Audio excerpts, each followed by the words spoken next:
Good morning बच्चों आज हम संस्कृत व्याकरण का 10 चैप्टर प्रत्यय पढ़ेंगे। क्या पढ़ेंगे? प्रत्यय। जो शब्दांश शब्द या धातु के पीछे लगकर उनके अर्थ में परिवर्तन ले आए वे प्रत्यय कहलाते हैं।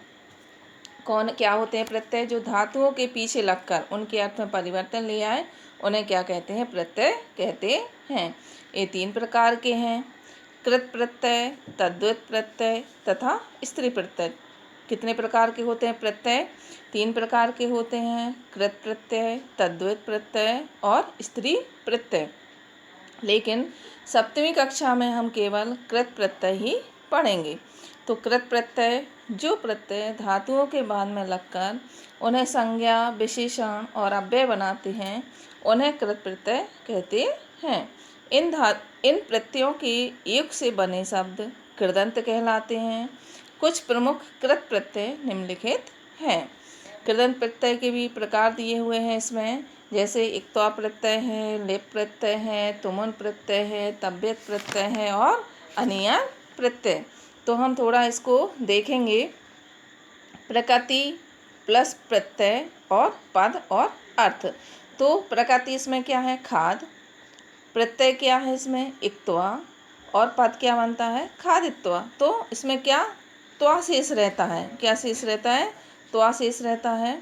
इसका अर्थ होता है खाकर। अब सेकंड है पठ। क्या है? प्रकृति है। और प्रत्यय क्या है? इक्त्वा है। और पद क्या बनता है? पठित्वा। इसका अर्थ होता है पढ़कर। प्रकृति मीन्स होता है धातु। इसमें क्या है? नम क्या है? धातु है। इसमें इक्त्वा प्रत्यय है। तो पद क्या बनता है? नत्वा बनता है। इसका अर्थ होता है नमस्कार करके। इसमें भू धातु है और इक्त्वा प्रत्यय है तो पद बन जाता है भूत्वा। और भूत्वा मीन्स होता है होकर। इसमें श्रु धातु है, इक्त्वा प्रत्यय है और क्या बन जाता है? श्रुत्वा। श्रुत्वा मीन्स होता है सुनकर। ऐसे ही जितने नीचे लिखे हुए हैं इनको पढ़ना और देखना कैसे बनते हैं। अब इसमें सेकंड आता है लृप प्रत्यय। तो यदि धातु से पूर्व कोई भी उपसर्ग हो, यदि धातु से पूर्व कोई भी उपसर्ग हो तो इक्त्वा ना हो करके अर्थ के लिए लिप हो जाता है। इसका या शेष रहता है। इसकी पद संख्या होती है इसलिए रूप नहीं चलते। अब इसमें उपसर्ग क्या है? सम। तो इसमें क्या उपसर्ग लगा हुआ है? सम। और प्रकृति इसमें धातु क्या है? पठ। और तो इसमें प्रत्यय कौन लगेगा? लेप प्रत्यय। तो पद क्या बन जाएगा? सम पठ। और इसका अर्थ होता है अच्छी तरह पढ़कर। अब इसमें भी उपसर्ग लगा है बी। और प्रकृति क्या है? स्मृ। इसमें धातु क्या है? स्मृ है। और इसमें प्रत्यय क्या लग जाता है? लिप। तो पद बन जाता है विस्मृत। इसका अर्थ होता है भूलकर। इसमें ऐसे ही उपसर्ग लगा हुआ है आ। इसकी धातु क्या है? व्रत। इसलिए इसमें प्रत्यय क्या लग गया? लिप। क्योंकि इसमें उपसर्ग लगा हुआ है इसलिए क्या हो गया? लिप प्रत्यय लग गया। इसका पद बनता है आवृत। इसको होता है अर्थ होता है क्या? दोहरा कर। ऐसे ही इसमें उपसर्ग लगा हुआ है बी और इसकी धातु क्या है? ज्ञा। प्रत्यय इसमें क्या लगेगा? लिप लगेगा और इसका पद क्या बन जाएगा? विज्ञा। इसको होता है क्या? इसका अर्थ होता है जानकर। ऐसे ही बच्चों इसके आगे के जो दिए हुए हैं, जो भी उदाहरण दिए हुए हैं उनको पढ़ना और थोड़ा समझना। अब अपन थर्ड पे आते हैं। इसका है क्या? तुमन प्रत्यय। इस प्रत्यय का प्रयोग के लिए अर्थ में होता है। इसका अर्थ उन शेष रहता है। इसका क्या शेष रहता है? उन शेष रहता है। जैसे पठ इसमें धातु है और तुमुन उन क्या है? इसमें शेष रहता है। तो पद क्या बन जाता है? पठितुम। इसका अर्थ होता है पढ़ने के लिए। सेकंड है इसमें चल क्या है? धातु है। तुमुन प्रत्यय है। पद बन जाता है चलितुम। इसका अर्थ होता है चलने के लिए। क्री धातु है। तुमुन प्रत्यय है। इसका अर्थ बन जाता है कर्तुम। पर और इसका अर्थ क्या है? करने के लिए।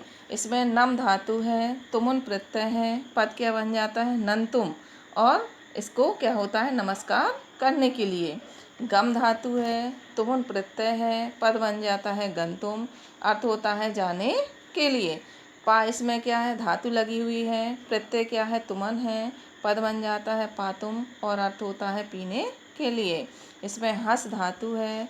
तुमुन प्रत्यय है। पद बन जाता है हसतुम और क्या होता है? हंसने के लिए। ऐसे ही इसमें मूल धातु है लिख और इसमें प्रत्यय है तुमुन तो पद क्या बन जाता है? लिखतुम। अर्थ होता है लिखने के लिए। अब इसमें श्रु धातु है। तुमुन प्रत्यय है तो पद क्या बन गया, श्रोतुम, एक हो जाता है सुनने के लिए। आखिरी है दा, क्या है, धातु है, तुमन प्रत्यय है, क्या बन गया, दातुम, होता है देने के लिए। अब आता है तव्यत प्रत्यय। इस प्रत्यय का प्रयोग चाहिए अर्थ में और योग्य के अर्थ में लिया जाता है। इसका तब विशेष रहता है, लेकिन इसके बाद शब्द विशेषण बनता है तथा विशेष के अनुसार तीनों लिंगों में रूप चलते हैं। जैसे पठ, इसमें क्या है, धातु है और प्रत्यय लग गया तव्यम, तो हो गया शब्द पठी तब, अर्थ हो जाता है पढ़ने योग्य। इसके क्या है रूप, तीनों उसमें लिंगों में चलते हैं। चल का हो गया, चल क्या है, धातु है, प्रत्यय क्या है, तव्यम है, और क्या हो गया, चलितव्य। इसको अर्थ क्या है, चलना चाहिए। इसमें प्रकृति है, धातु है नम और प्रत्यय लग गया तव्य, और शब्द क्या बन गया, नतव्य, तो हो जाता है नमस्कार के योग्य। गम क्या है, धातु है, तव्यत प्रत्यय है, तो क्या बन गया, गंतव्य और जाने के योग्य। लिख धातु है, तव्य प्रत्यय है, क्या बन गया, लिखतव्य, और क्या हो जाता है, लिखने के योग्य।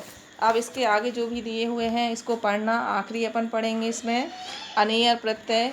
विशेषण बनाने के लिए अनियर प्रत्यय का प्रयोग भी होना चाहिए।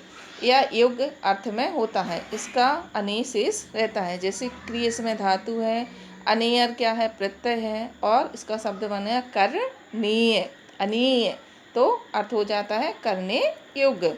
ऐसे ही प्रकृति इसमें धातु लिख है, प्रत्यय है अनियर, और क्या हो गया, लेखनीय, तो लिखने योग्य। ऐसे ही प्रकृति क्या है, इसमें भू है और प्रत्यय अनियर है, ये हो गया भवनीय, अनीय, क्या बचता है, शेष बचता है, तो होता है होने योग्य। इसमें संस क्या है, धातु है, प्रत्यय क्या है, अनियर है, शब्द क्या बनेगा, संसनीय, अर्थ होता है प्रशंसा योग्य। इसमें प्रकृति क्या है, पठ है और प्रत्यय है अनियर, तो हो जाता है पठनीय, तो क्या होता है, अर्थ पढ़ने योग्य।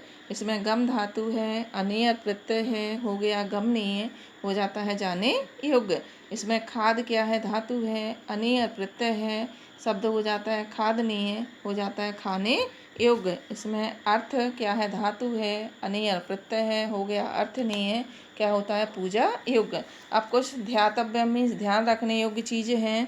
प्रत्यय मूल शब्द या मूल धातुओं के पीछे लगाए जाते हैं, इसलिए धातु के लिए ए जो रूट का चिन्ह है तथा उपसर्ग के लिए पूर्वक का प्रयोग किया जाता है। अब स्मरणीय बिंदुआ है, प्रत्यय 3 प्रकार के होते हैं, कृत प्रत्यय, तद्धित प्रत्यय, स्त्री प्रत्यय। कितने प्रकार के होते हैं, 3 प्रकार के होते हैं, कृत प्रत्यय, तद्धित प्रत्यय और स्त्री प्रत्यय। धातुओं के बाद लगने वाले प्रत्यय कृत प्रत्यय कहलाते हैं। यदि धातु एक हो तब इक्त्वा प्रत्यांश तथा लिप प्रत्यांश पद पर्यायवाची ही होता है। लिप प्रत्यय केवल उपसर्ग पूर्वक धातु के साथ ही लगता है। अनियर तथा तव्य प्रत्यय के शब्द ही पर्यायवाची होते हैं। आज बच्चों हमें इतना ही पढ़ना है, कल हम प्रायोग अभ्यास भेजेंगे तो उसको लिखना।